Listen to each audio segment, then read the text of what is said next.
8h45, ces élèves attroupés à cet endroit ne sont pas en récréation. Ils sont bel et bien candidats à l'examen du BEPC dans un centre à Port-Bouët. Avant le démarrage des épreuves, ils participent à une fraude organisée. En témoignent ces images des caméras de surveillance. Il y a une sorte de partage de cris, ça communique. Et nous avons interpellé le chef de centre qui nous a fait savoir que les sujets n'ont pas encore commencé. Par contre, ailleurs, les sujets ont commencé. Et donc ces mouvements-là, nous les notons, nous les portons à la connaissance de la DECO pour que ce qui doit être fait soit fait. À partir de cette salle, les informaticiens ont accès à plusieurs centres de composition du pays. Pour la seconde journée, nous vous laissons découvrir par vous-même l'ambiance dans quelques centres. Donc l'image que nous avons observée ici a été aussi observée par le point focal qui est sur place. Et même le chef de centre, en principe, a observé la même image.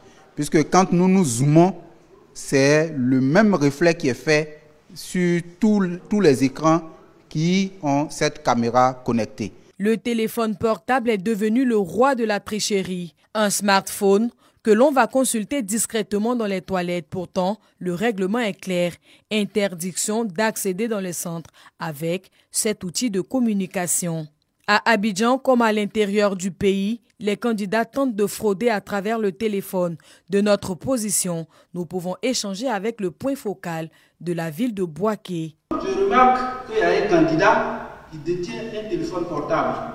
La présence de ces caméras a joué un rôle important, non seulement pour détecter les fraudeurs, mais aussi et surtout pour les dissuader, pour les empêcher même de frauder. Mettre à nu les fraudeurs et les sanctionner, c'est l'objectif de l'installation de la vidéosurveillance. Chaque centre dispose en moyenne de 12 caméras. Les centres étant différents, nous aurons des centres qui peuvent avoir jusqu'à 16 caméras et l'ensemble de ces caméras-là dans les différents centres est renvoyé à la tour de contrôle. Les caméras ont un champ large. Certaines ont même accès aux salles de classe. Sur ces images, une candidate prise en flagrant délit de tricherie. Elle sera remise à la Commission nationale de discipline. Nous interpellons le chef de centre ou soit le chef de secrétariat qui, lui, à son tour, va enclencher le mécanisme qui permet de faire la fouille corporelle.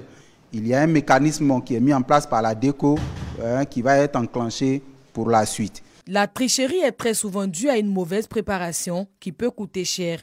Ajournement de l'épreuve, annulation de la candidature, blâme, interdiction de se présenter aux mêmes examens pendant 1, 2, voire 5 ans, selon la gravité du cas. En 2020, 16 428 cas de fraude ont été enregistrés. L'année dernière, ce chiffre a diminué du tiers. 11 227 candidats et 309 acteurs sanctionnés pour fraude et faute professionnelle. Tous ces résultats sont à mettre à l'actif du système de vidéosurveillance. Les candidats au bac sont donc avertis.